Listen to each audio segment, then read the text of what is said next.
Sometimes, the home that shines the brightest hides the darkest hearts. In a peaceful sunlit home lived two brothers, Arsalan and Hamid. They were inseparable, sharing everything from the laughter in the hallways to the responsibilities of their family business, a legacy from their late father.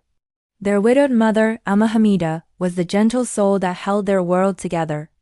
Her words were a constant soothing melody in the house. Remember, my sons, a home only stands strong when the hearts within it are united.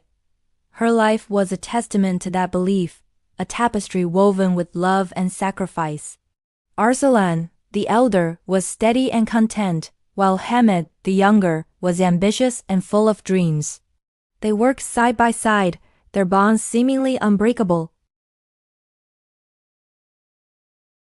The house was a sanctuary of harmony, filled with the aroma of shared meals and the echoes of happy conversations. It felt like this peace would last forever. But life has a way of testing the strongest foundations.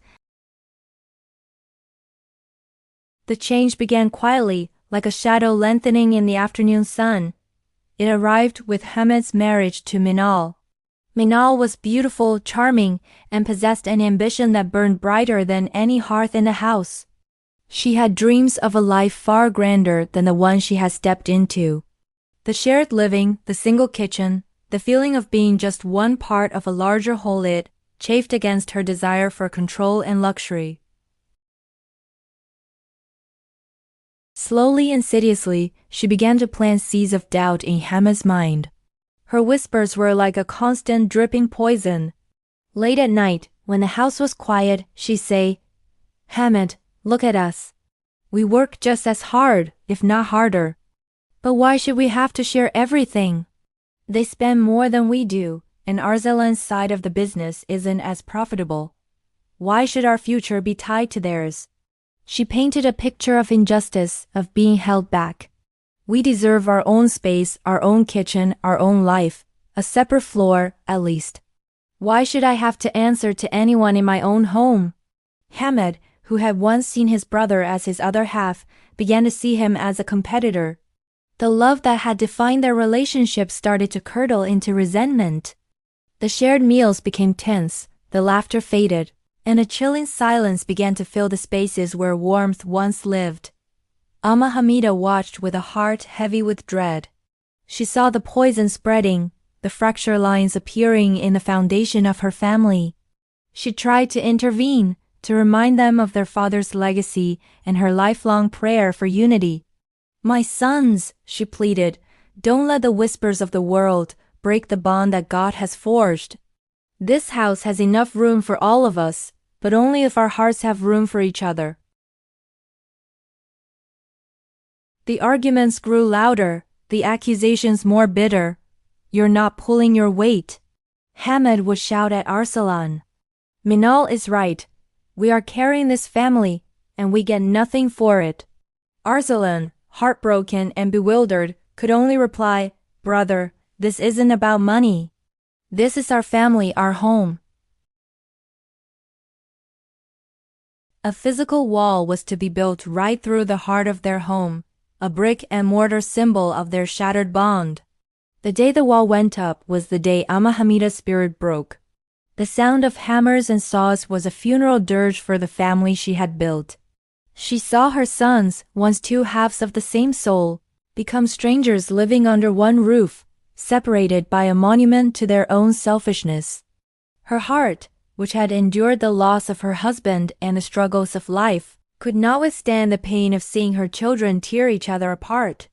She retreated into a sorrowful silence, her eyes holding a grief too deep for tears. The home that once rang with joy was now a cold, divided structure, haunted by the ghost of what it used to be.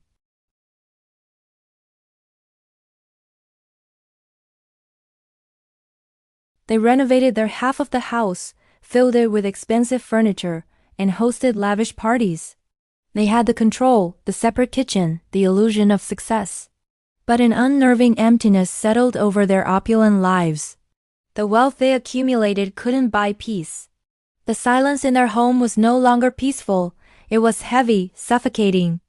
Their arguments became more frequent, no longer about Arsalan, but about their own hollow existence.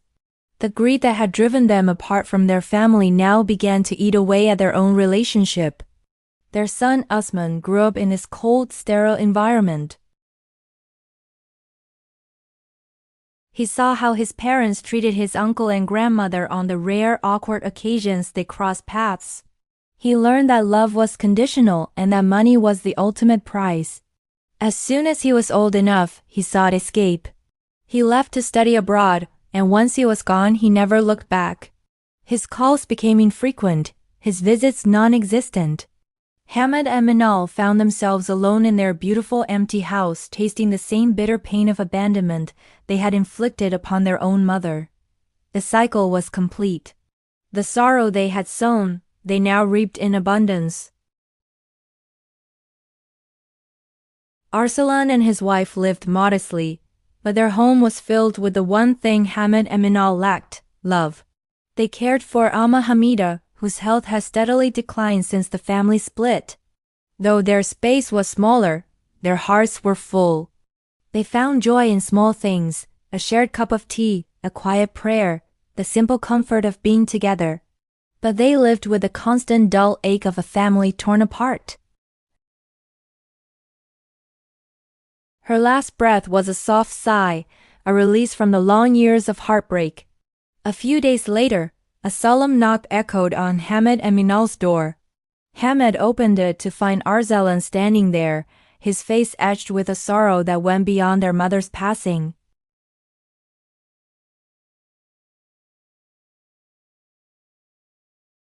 With tears streaming down his face, Arsalan looked his brother in the eye and said, "Was it worth it, brother?